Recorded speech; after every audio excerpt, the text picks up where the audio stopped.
Hello my dear friends, ఈరోజు మనం భారతీయ న్యాయ సంహిత 2023లో చాప్టర్ 3 జనరల్ ఎక్సెప్షన్స్ అంటే ఎగ్జంప్షన్స్ అన్నమాట.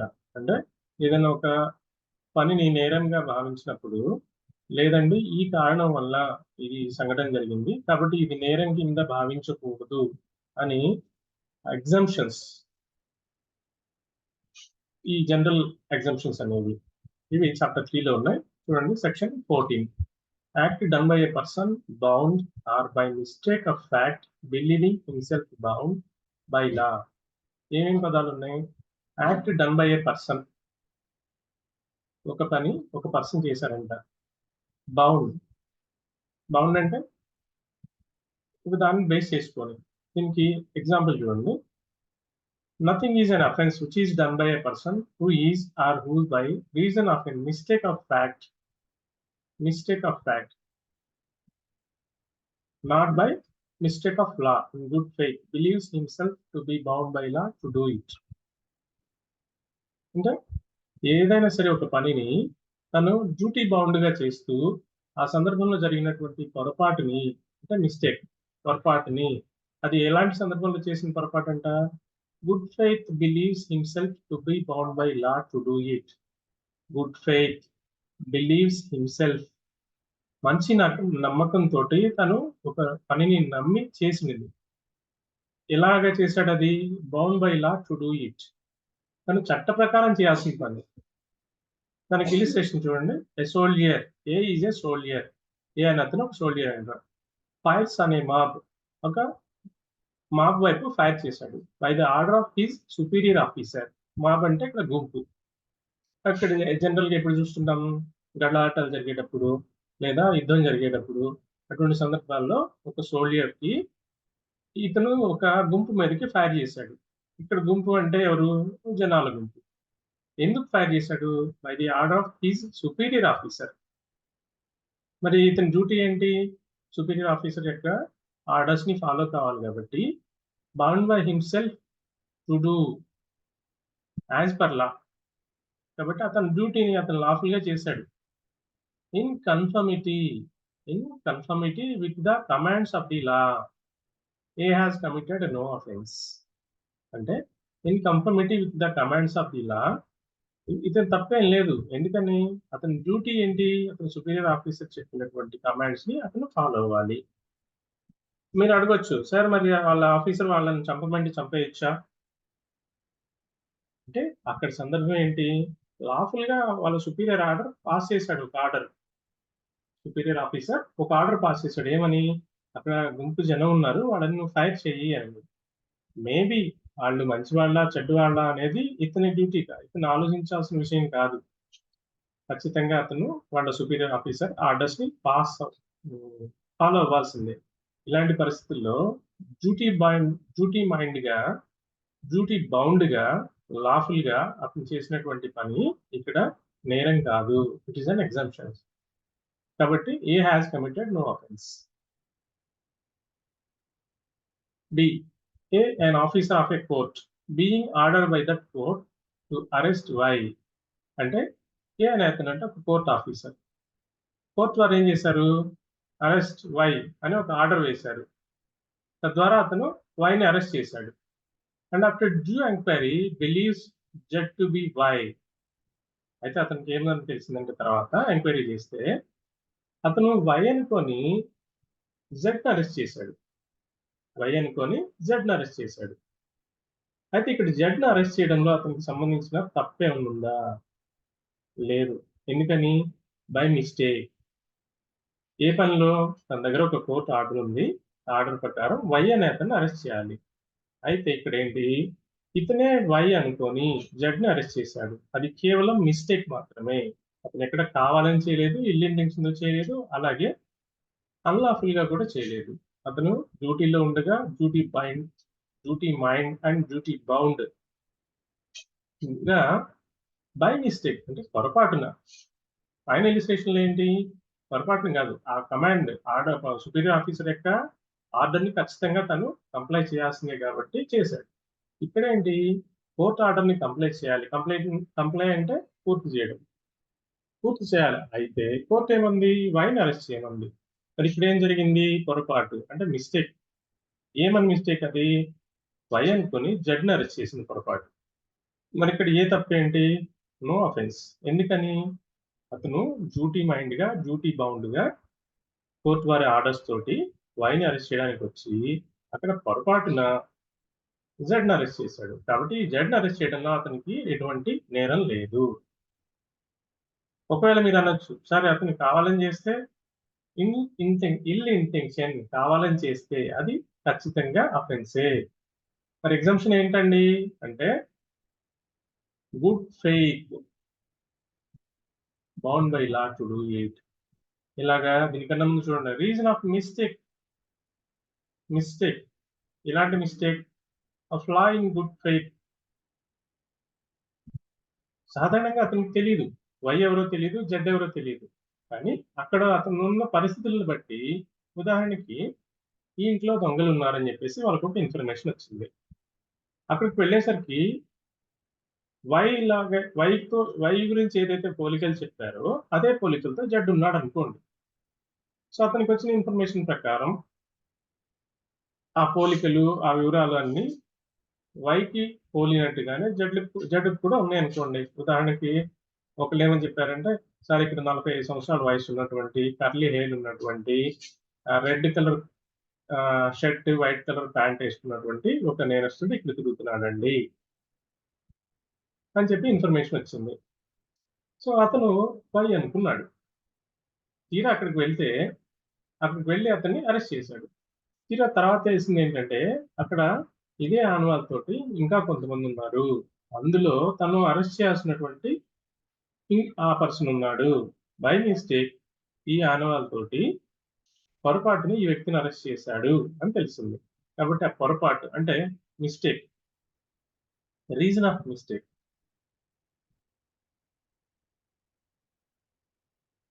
అయితే ఇందులో రీజన్ ఆఫ్ మిస్టేక్ అనే దాన్ని 2 పాయింట్లుగా వివరించడం జరిగింది. Reason of fact, mistake of fact, but not by reason of mistake of law. అది చూడండి. Reason of mistake of fact కి మిస్టేక్ ఆఫ్ లా కి తేడా ఏంటంటే, ఎక్స్ అనే అతని మీద అరెస్ట్ వారెంట్ ఇష్యూ చేయడం జరిగింది. ఇప్పుడు అతను ఎక్స్ అనుకోని వైని అరెస్ట్ చేయొచ్చు కానీ, ఇతను ఎక్స్ కాదు వై అని తెలిసి కూడా అవతల వ్యక్తిని అరెస్ట్ చేస్తే అప్పుడేమవుతుంది? మిస్టేక్ ఆఫ్ లా అవుతుంది. మరి మిస్టేక్ ఆఫ్ ఫ్యాక్ట్ అంటే వై ఇతను అనుకోని జెడ్ని అరెస్ట్ చేయడం, పొరపాటున జెడ్ని అరెస్ట్ చేయడం.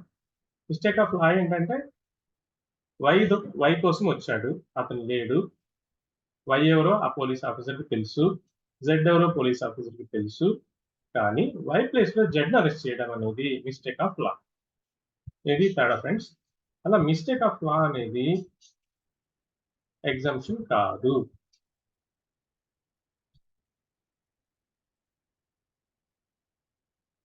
నెక్స్ట్ 15 ఏంటి?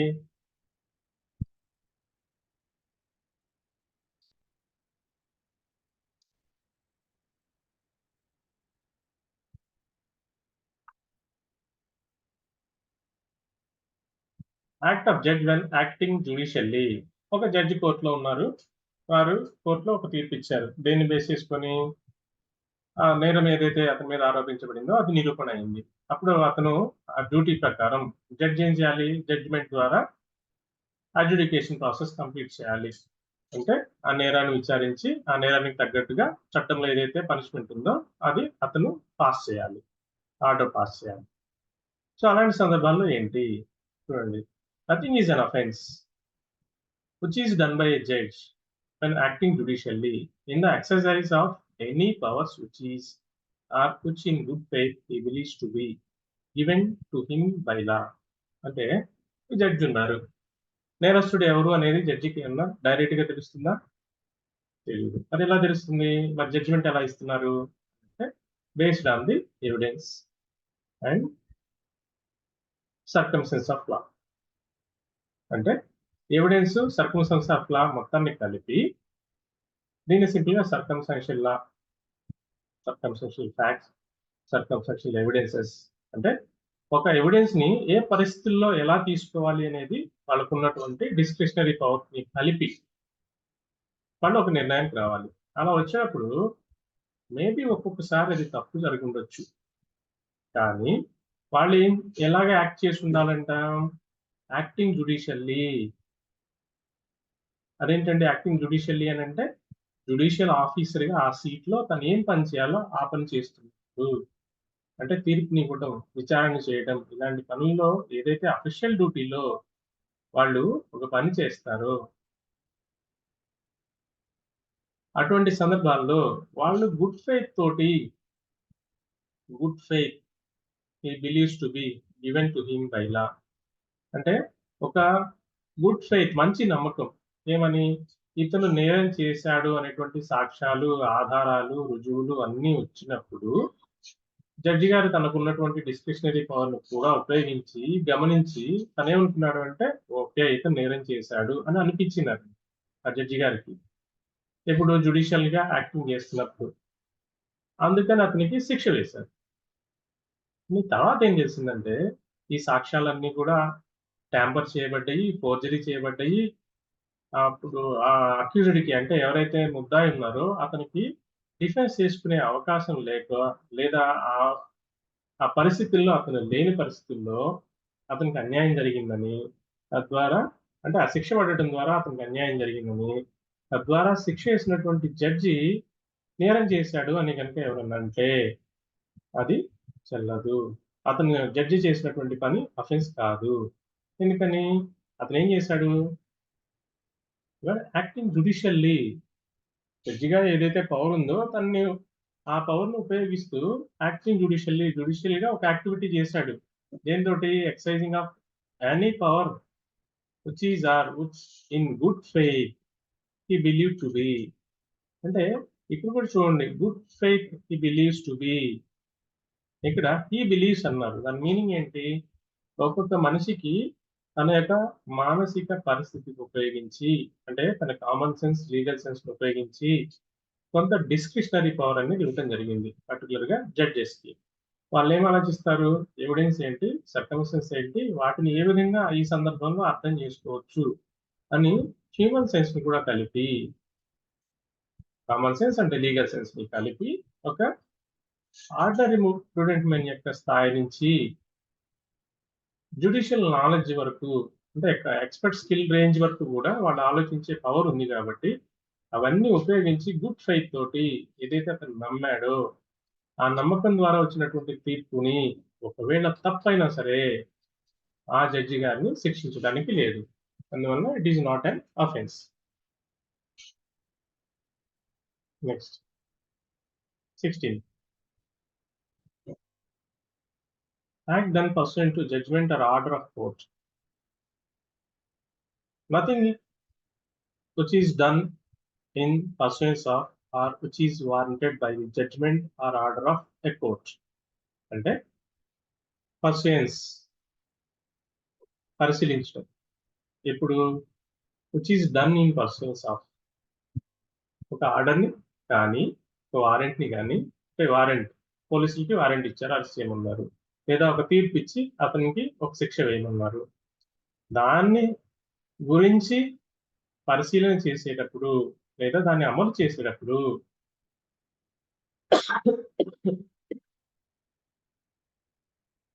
if done with such judgment or order remains in force. If done ఆ పని చేసినట్టే such judgment or order remains in force ఎంతవరకు ఆర్డర్ గాని జడ్జిమెంట్ గాని ఫోర్స్‌లో ఉన్నంత వరకు ఆ పని చేస్తే ఈజ్ అన్ అఫెన్స్. ఇక్కడ మీరు ఇలా చదవకూడదు. ఈజ్ అన్ అఫెన్స్ అనకూడదు. ఎందుకని? ఇక్కడ చూస్తే మీకు ఈజ్ అన్ అఫెన్స్ అంటే ఇది నేరంగానే అర్థమైద్ది.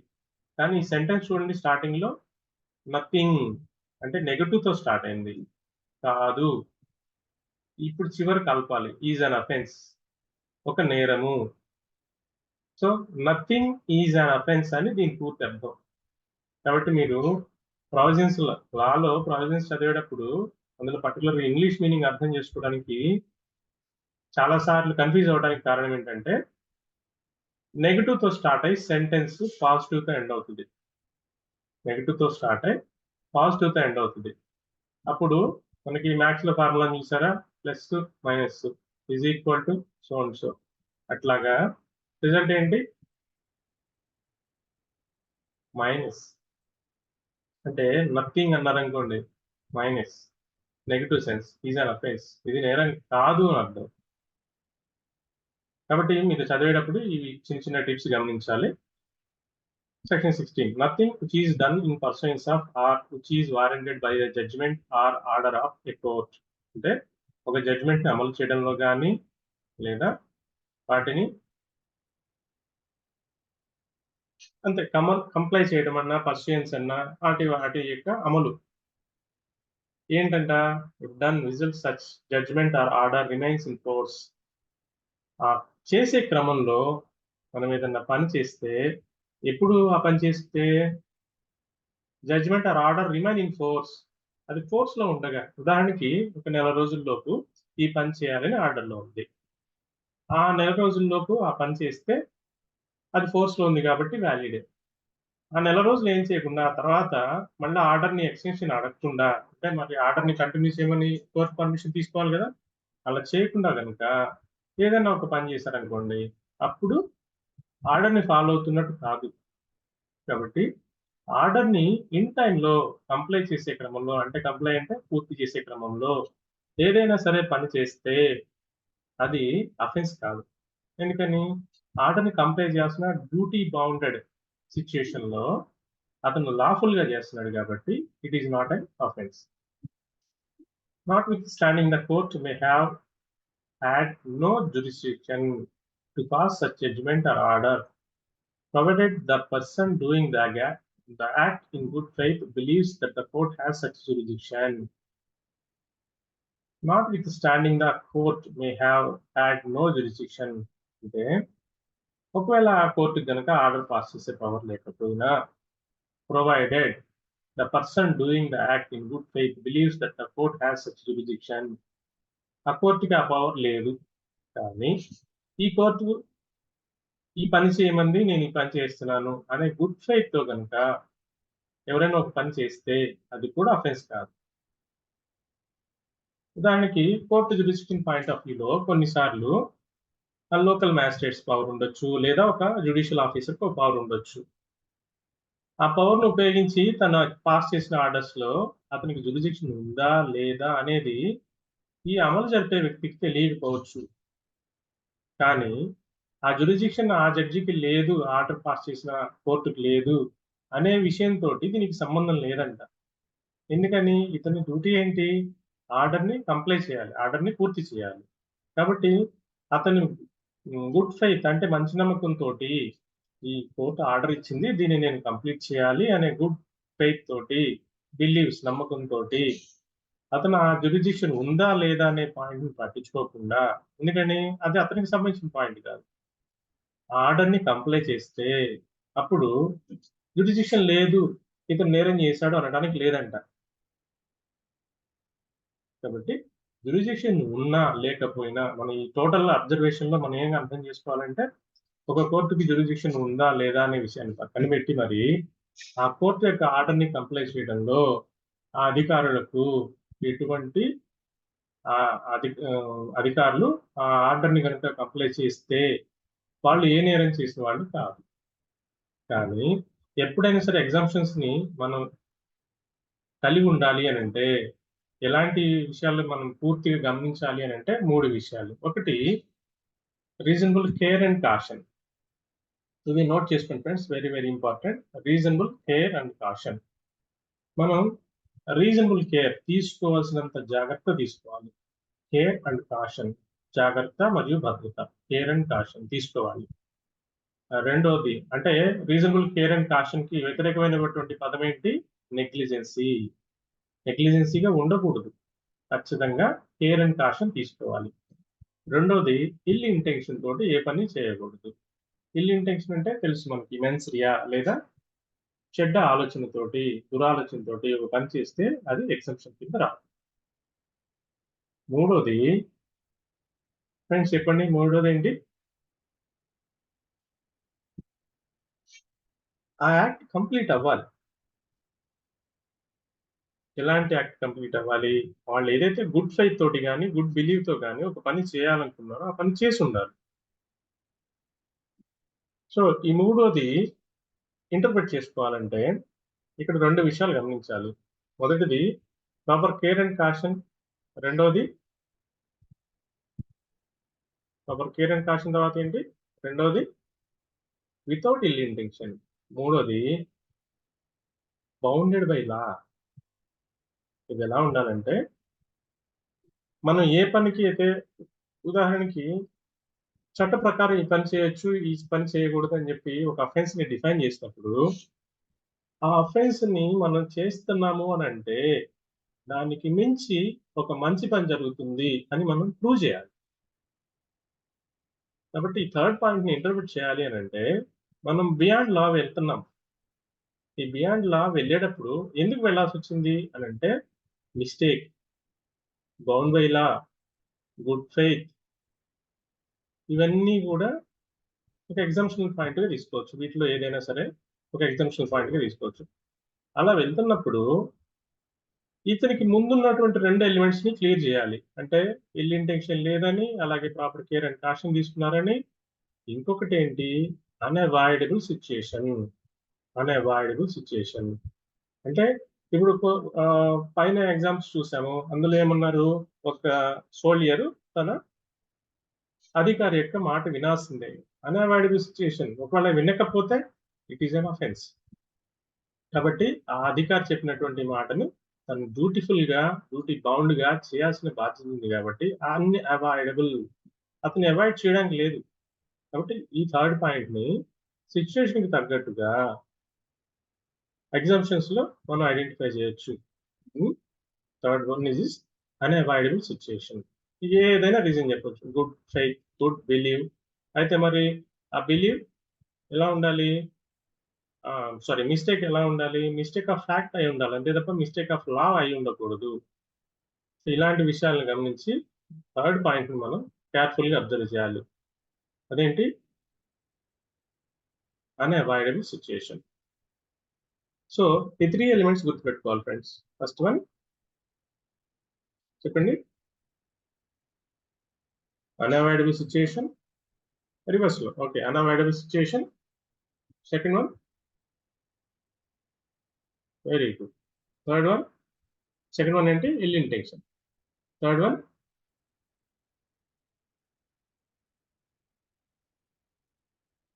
Right.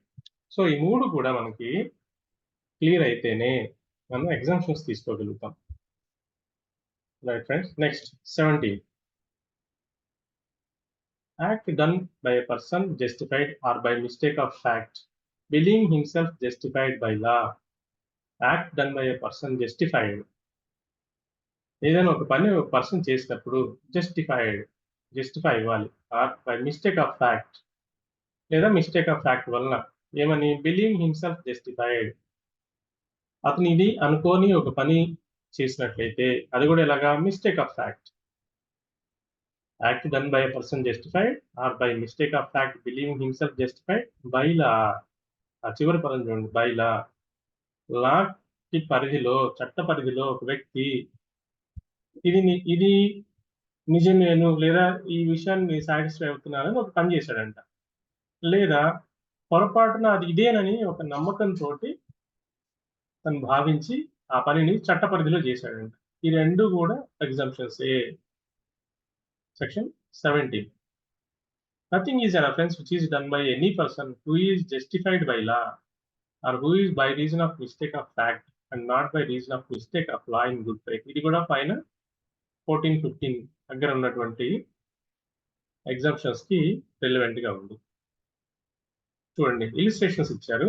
A sees Z commit what appears to A to be a murder. A sees ఏం చూశాడు? Z commit. జడ్ ఏం చూశాడు అనుకుంటున్నాడు ఇతను?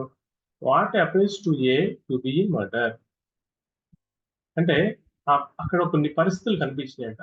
అందులో జడ్ అనే అతను మర్డర్ చేశాడు అని అక్కడున్న పరిస్థితులను చూసి అనుకున్నాడు. in the exercise to the best of his judgment, extend in good faith of the power which the law gives to all persons of apprehending murders in the fact, seizes judge in order to bring judge before the proper authorities. He has committed no offense, though it may be turned out that the judge was acting in self-defense. అంటే Z అనే అతను తన కంటి ముందు murder చేసిన విషయాన్ని murder చేస్తున్నట్టు కనిపించిన ఒక దృశ్యాన్ని ఆధారంగా అనే అతను చట్టం దానికి పవర్ ఇచ్చింది. ఏమని పవర్ ఇచ్చింది? సాధారణ పౌరులు అంటే ఆర్డినరీ సిటిజన్స్ అయినా సరే వాళ్ళ ముందు కనుక ఏదైనా సరే అప్రహాండింగ్ డేంజర్ యాక్టివిటీస్ లైక్ మర్డర్స్ ఇలాంటివి ఏదైనా జరిగినప్పుడు అప్పుడు ఆ చేసిన వ్యక్తిని అంటే ఆ ముద్దాయిని ప్రాపర్ అథారిటీస్ ముందు ఉంచడానికి దే కెన్ అరెస్ట్. అప్రహాండింగ్ అంటే ఇదే అరెస్ట్ అంటే డిటైన్ చేయడం. డిటైన్ చేసే పవర్ని సాధారణ పౌరులకు కూడా ఐపీసీ కింద ఇవ్వడం జరిగింది. అంటే బిఎన్ఎస్ కింద, ఐపీసీ కింద. ఇంకా ఏ ప్రొవిజన్స్ ఉన్నాయి? సిఆర్పిసి క్రిమినల్ ప్రొసీజర్ కోడ్ లో కూడా అరెస్ట్ అనే పవర్ లో పోలీసులకి, మ్యాజిస్ట్రేట్ కి కాకుండా సాధారణ పౌరులకు కూడా ఒక వ్యక్తిని అరెస్ట్ చేసే ఆ పవర్ అనేది ఇవ్వటం జరిగింది. ఎప్పుడు?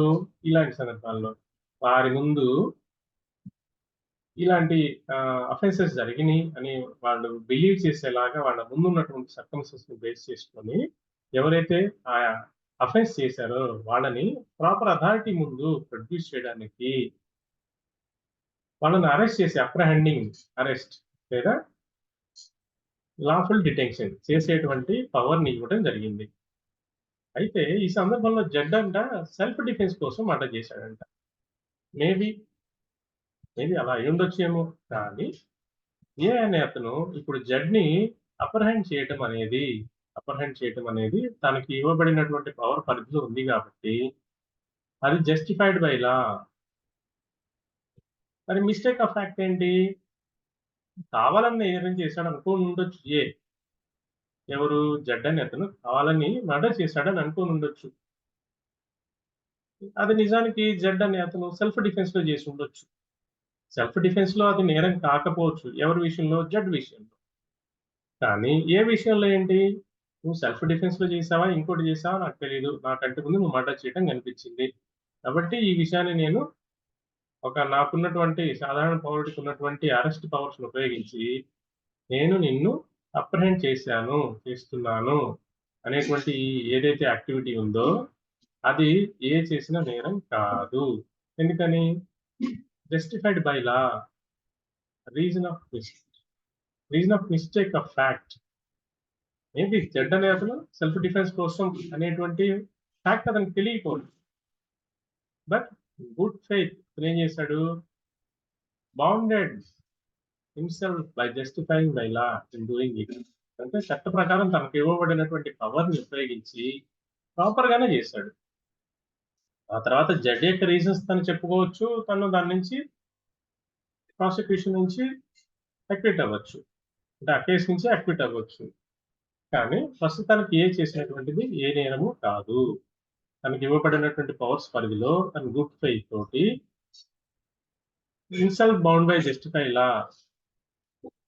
జస్టిఫైయింగ్ బై లా చట్టానికి అనుగుణంగా తను చేసినటువంటి ఈ పనిని నేరం కింద తీసుకోకూడదు. సో ఇది ఫ్రెండ్ సెక్షన్ 18 నుంచి నెక్స్ట్ టాపిక్ లో కంటిన్యూ చేద్దాం.